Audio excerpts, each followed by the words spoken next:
सभी का simplified physics channel में स्वागत है। अगर आपने अभी तक इस चैनल को सब्सक्राइब नहीं किया है तो कर लीजिए।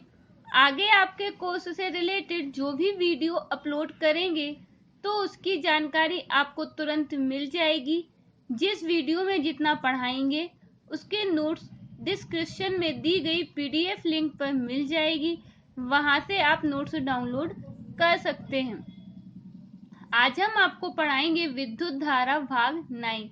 इसके पहले वाले भाग हम आपको पिछली वीडियो में पढ़ा चुके हैं। भाग 9 में हम आपको पढ़ाएंगे व्हीटस्टोन सेतु का सिद्धांत। देखते हैं इसका एग्जाम में क्वेश्चन किस प्रकार से पूछे जा सकते हैं। किरचॉफ के नियमों के आधार पर व्हीटस्टोन सेतु का सिद्धांत समझाइए, अथवा किरचॉफ के नियमों की सहायता से व्हीटस्टोन सेतु के संतुलन के लिए शर्त ज्ञात कीजिए, अथवा व्हीटस्टोन सेतु के संतुलन की शर्त का निगमन कीजिए। व्हीटस्टोन सेतु का सिद्धांत। ठीक है, व्हीटस्टोन सेतु में 4 प्रतिरोध होते हैं जो एक चतुर्भुज की भुजाओं में जुड़े होते हैं। एक विकर्ण के बीच सेल तथा दूसरे विकर्ण के बीच धारामापी जोड़ दिया जाता है। चारों प्रतिरोधों के मान इस प्रकार व्यवस्थित किए जाते हैं कि धारामापी में कोई विक्षेप ना हो। इस स्थिति में जो सेतु होता है वो संतुलन की स्थिति में कहा जाता है। क्या व्हीटस्टोन सेतु में कितने प्रतिरोध होते हैं? ये 1, 2, 3, 4 प्रतिरोध होते हैं। ये चतुर्भुज की भुजाओं में जुड़े होते हैं। एक विकर्ण के बीच में सेल तथा दूसरे विकर्ण के बीच में धारामापी जोड़ दिया जाता है। ठीक है, चारों प्रतिरोधों को इस प्रकार व्यवस्थित किया जाता है कि जो धारामापी है इसमें कोई भी विक्षेप ना हो। इस स्थिति में जो सेतु होता है वो संतुलन की स्थिति में कहा जाता है। एक बार फिर से समझते हैं। व्हीटस्टोन सेतु में 4 प्रतिरोध होते हैं जो चतुर्भुज की भुजाओं में जुड़े होते हैं। एक विकर्ण के बीच में सेल तथा दूसरे विकर्ण के बीच में धारामापी जोड़ दिया जाता है। चारों प्रतिरोधों को इस प्रकार व्यवस्थित करते हैं कि धारामापी में कोई विक्षेप ना हो। इस स्थिति में सेतु संतुलन की स्थिति में कहा जाता है। सेतु की संतुलन की अवस्था में किन्हीं भी दो संलग्न प्रतिरोधों का अनुपात शेष दो संलग्न प्रतिरोधों के अनुपात के बराबर होता है।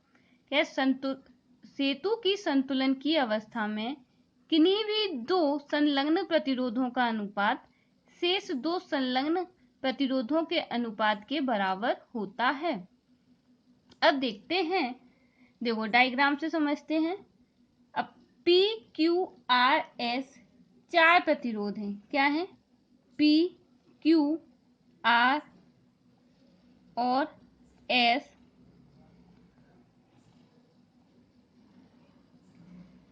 4 प्रतिरोध हैं। ये इस प्रकार जोड़े जाते हैं या जोड़े गए हैं कि वे चतुर्भुज का निर्माण करते हैं।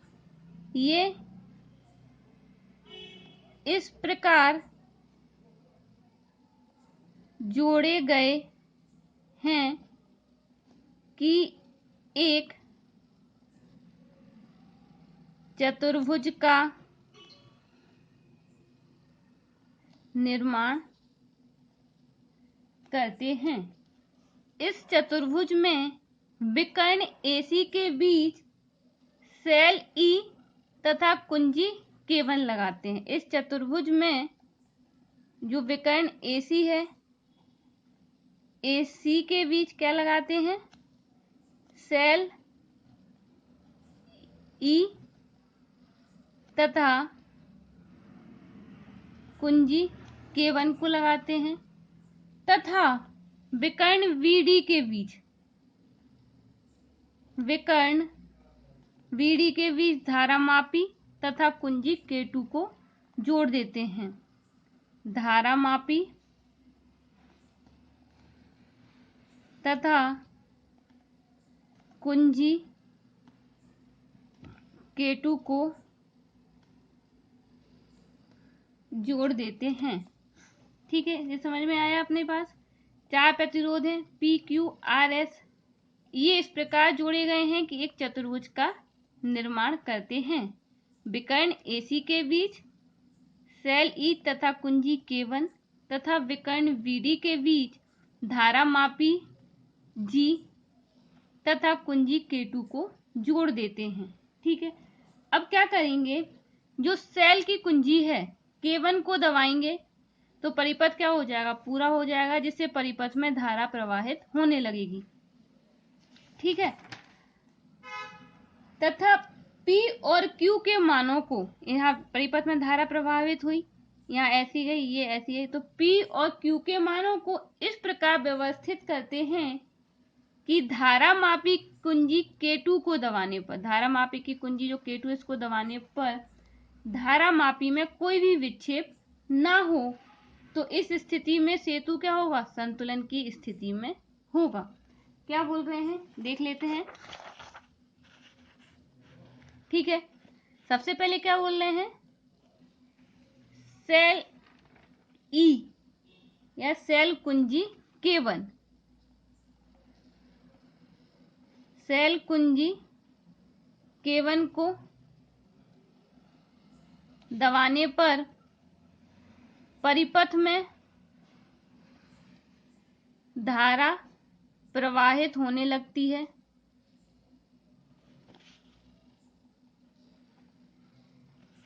ठीक है, फिर P तथा Q के मान को इस प्रकार व्यवस्थित करते हैं तथा P व Q के मान को इस प्रकार व्यवस्थित करते हैं कि धारा मापी में कोई विक्षेप ना हो। तो इस स्थिति में जो सेतु होगा काय में होगा, संतुलन की स्थिति में होगा। इस स्थिति में सेतु जो होगा वो संतुलन की स्थिति में होगा। तो संतुलन की स्थिति में क्या होता है, किन्हीं भी दो संलग्न प्रतिरोधों का अनुपात शेष दो संलग्न प्रतिरोधों के अनुपात के बराबर होता है। तो ये क्या हो जाएगा, P/Q is equal to R/S। ठीक है, क्या हो गया, P/Q is equal to R/S। यही व्हीटस्टोन सेतु का सिद्धांत है, यही व्हीटस्टोन सेतु का सिद्धांत है। ठीक है, एक बार फिर से देख लेते हैं क्या है। व्हीटस्टोन सेतु में 4 प्रतिरोध होते हैं जो एक चतुर्भुज की भुजाओं में जुड़े होते हैं। एक विकर्ण के बीच में सेल तथा दूसरे विकर्ण के बीच धारामापी जोड़ दिया जाता है। चारों प्रतिरोधों के मान इस प्रकार व्यवस्थित किए जाते हैं कि धारामापी में कोई विक्षेप ना हो। इस स्थिति में सेतु संतुलन की स्थिति में कहा जाता है। सेतु की संतुलन की अवस्था में किन्हीं दो संलग्न प्रतिरोधों का अनुपात शेष दो संलग्न प्रतिरोधों के अनुपात के बराबर होता है। अब माना P, Q, R, S 4 प्रतिरोध हैं। ये प्रतिरोध इस प्रकार जोड़े गए हैं कि एक चतुर्भुज का निर्माण करते हैं। विकर्ण AC के बीच सेल E तथा कुंजी K1 व विकर्ण VD के बीच धारामापी G व कुंजी K2 को जोड़ देते हैं। अब सेल कुंजी K1 को दबाने पर धारा मापी में परिपथ में धारा प्रवाहित होने लगती है। ठीक है, P तथा Q को इस प्रकार व्यवस्थित करते हैं या P तथा Q के मानों को इस प्रकार व्यवस्थित करते हैं कि धारा मापी में कोई भी विक्षेप ना हो। इस स्थिति में सेतु होगा वो कायम होगा, संतुलन की स्थिति में होगा। ठीक है, तो जो P/Q बराबर क्या हो जाएगा, R/S। तो संतुलन की स्थिति में क्या होगा, P/Q is equal to R/S। यही व्हीटस्टोन सेतु का सिद्धांत है। अब है सूत्र की स्थापना। ठीक है, माना सेल कुंजी K1 व धारामापी कुंजी K2 को दबाने पर प्रतिरोध PQRS में क्रमशः I1, I2, I3 व I4 धारा प्रवाहित होती है। माना धारा मापी में से बहने वाली धारा IG है। क्या है? माना शेल कुंजी K1 व धारा मापी कुंजी K2 को दबाने पर प्रतिरोध PQR और S में क्रमशः I1, I2, I3 व I4 धारा प्रवाहित होने लगती है। माना धारा मापी में बहने वाली धारा मापी में से बहने वाली धारा IG है। ठीक है, अब क्या करेंगे? बिंदु B पर किरचॉफ के प्रथम नियम से, बिंदु B पर किरचॉफ के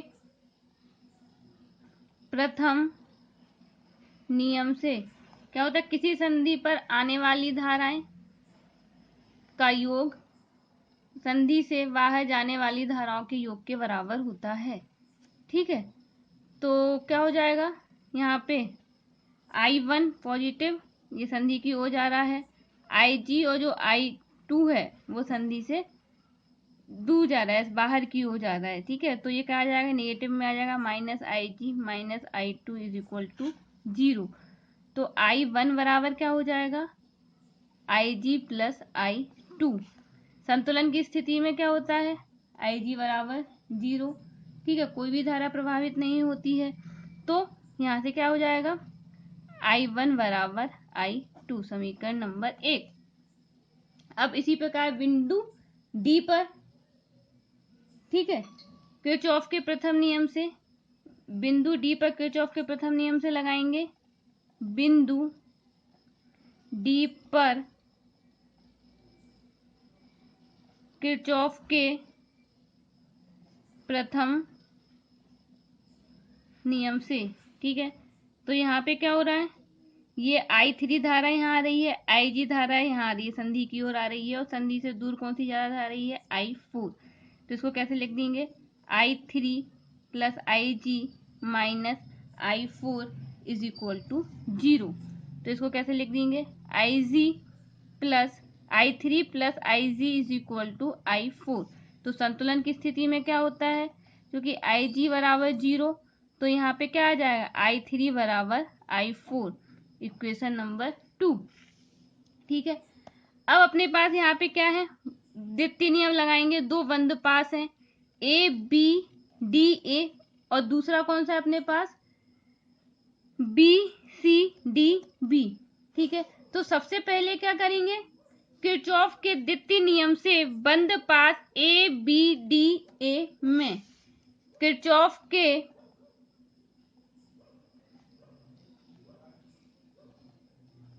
द्वितीय नियम से बंद पाश ABDA में क्या हो जाएगा अपने पास? ये डायरेक्शन कैसी जा रही है अपने पास? ये ऐसे, ऐसे और ऐसे। ठीक है, I1P ये धारा की दिशा में जा रहे हैं, और ये IG और G ये भी धारा की दिशा में आ रहे हैं, और वापस ये I3 इस डायरेक्शन में जा रही है, ये इस डायरेक्शन में जा रहा है, तो I3R ये विपरीत दिशा हो गई। ठीक है, तो I1P plus IGG minus I3R, क्या लिख देंगे इसको? I1P plus IGG minus I3R is equal to 0, जहां G धारा मापी का प्रतिरोध है, जहां G धारा मापी का प्रतिरोध है। ठीक है, चूंकि संतुलन की स्थिति में Ig बराबर क्या हो जाता है, 0 हो जाता है, तो ये क्या हो जाएगा, I1P is equal to I3R, ये 0 हो जाएगा। ठीक है, तो ये समीकरण नंबर 3। अब दूसरा पास कौन सा, BCDB। इसी प्रकार किरचॉफ के द्वितीय नियम से बंद पास VCDV में, ठीक है, यहाँ देखते हैं, यहाँ क्या आ जाएगा, ये और ये तो धारा की दिशा में आ रहे हैं, तो I2Q ये इस डायरेक्शन में जा रहे हैं, धारा इस डायरेक्शन में जा रही है, तो -I4S, और ये इस डायरेक्शन में अपन ऊपर जा रहे हैं, और ये IG नीचे की ओर, तो -IgG इज इक्वल टू 0। तो I2Q -I4S -IgG is equal to 0। तो ये हो जाएगा I2Q -I4S -IgG is equal to 0। ठीक है, तो इसको कैसे लिख देंगे, I2Q is equal to I4S plus IgG। ठीक है, चूंकि संतुलन की स्थिति में क्या होता है, Ig इज इक्वल टू 0, तो ये क्या हो जाएगा, I2Q is equal to I4S, समीकरण नंबर 4। अब क्या कर देंगे, समीकरण 3 में समीकरण 4 का भाग देने पर, तो समीकरण 3 डिवाइडेड बाई 4। ठीक है, तो क्या हो जाएगा, ये I1P upon I2Q is equal to I3R upon I4S। तो समीकरण 1 से क्या है, I1 बराबर I2, और समीकरण 2 से I3 बराबर I4। तो I1 बराबर I2 और I3 बराबर I4। तो इसको क्या कर देंगे, I1P upon I1Q is equal to I3R upon I3S। इससे ये कैंसिल हो जाएंगे, तो क्या बचेगा, P upon Q is equal to R upon S। यही व्हीटस्टोन सेतु का सिद्धांत। एक बार रिवाइज कर लेते हैं सूत्र की स्थापना।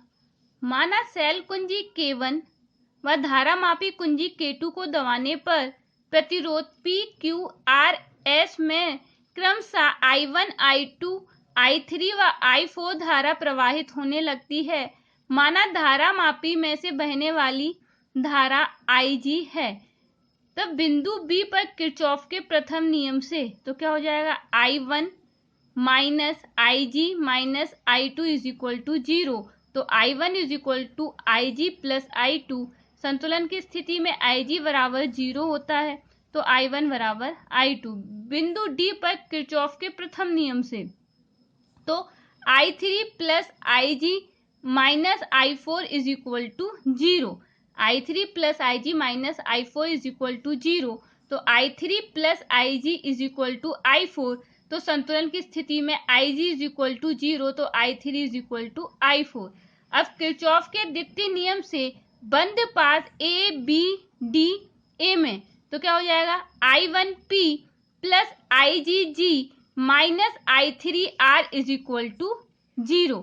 I1P plus IgG minus I3R is equal to 0, जहां G धारा मापी का प्रतिरोध है। चूंकि संतुलन की स्थिति में IG बराबर 0, तो I1P is equal to I3R, समीकरण नंबर 3।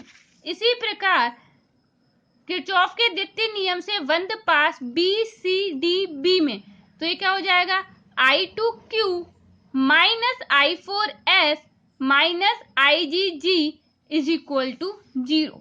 तो ये क्या हो जाएगा, I2Q minus I4S minus IgG is equal to 0। तो इसको कैसे लिख देंगे, I2Q is equal to I4S plus IgG। संतुलन की स्थिति में Ig इज इक्वल टू 0, तो I2Q is equal to I4S। समीकरण 4। समीकरण 3 डिवाइडेड बाय समीकरण 4, तो I1P upon I2Q is equal to I3R upon I4S। तो समीकरण 1 व 2 से क्या होता है, 1 से है I1 बराबर I2, 2 से है I3 बराबर I4।